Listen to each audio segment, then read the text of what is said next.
Assalamualaikum warahmatullahi wabarakatuh.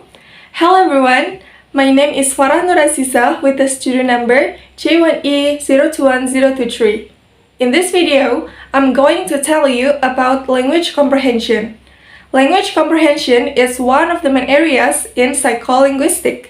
If you are wondering what psycholinguistics is, it is the field of study that combines psychology and linguistics. So without any further ado, let's jump to the materials. Alright, the first thing we're going to learn is about the definition of language comprehension. Language comprehension is the ability to understand or comprehend the different elements of spoken or written language, like the meaning of words and how words are put together to form sentences.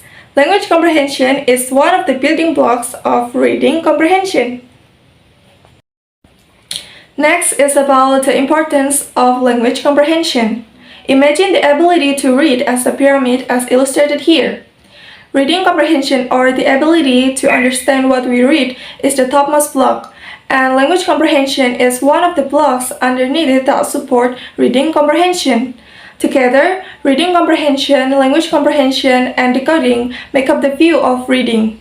Without language comprehension, reading comprehension is more difficult. Language comprehension helps the children to make connections between the words and the information about the world, and it also helps them to become strong readers.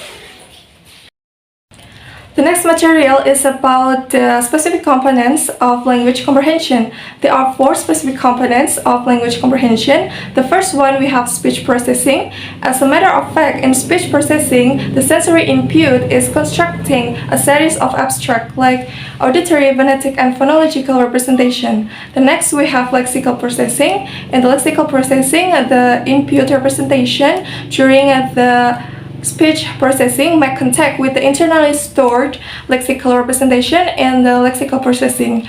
Next, we have sentential processing. In the sentential processing, the 3 components of speech comprehensions will be parsed. And the last is discourse processing. In the discourse processing, the readers are expected to use variety of strategies to understand the incoming discourse.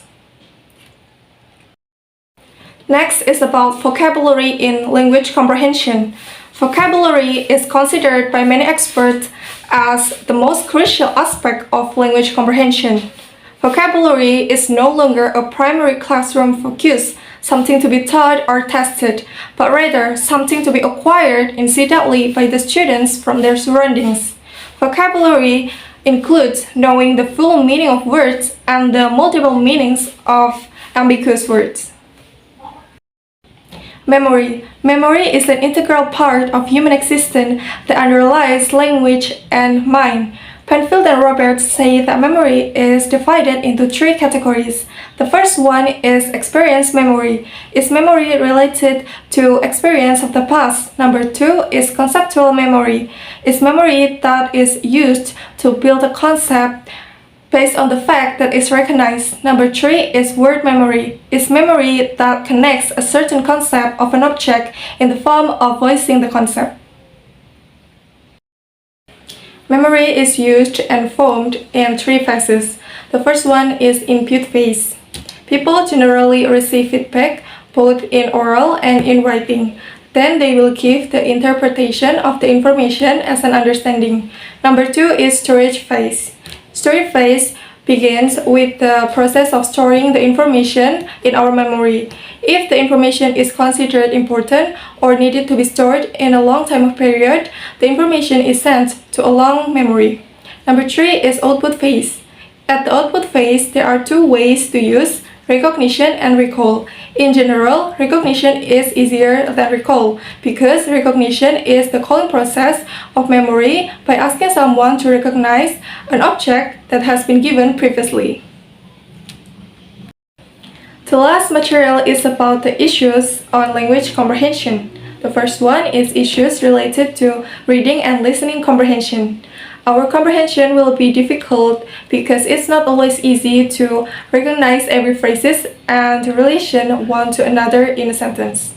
Number 2 is issues related to spoken language. Our comprehension will be difficult if our auditory system can't hold the information from the speaker.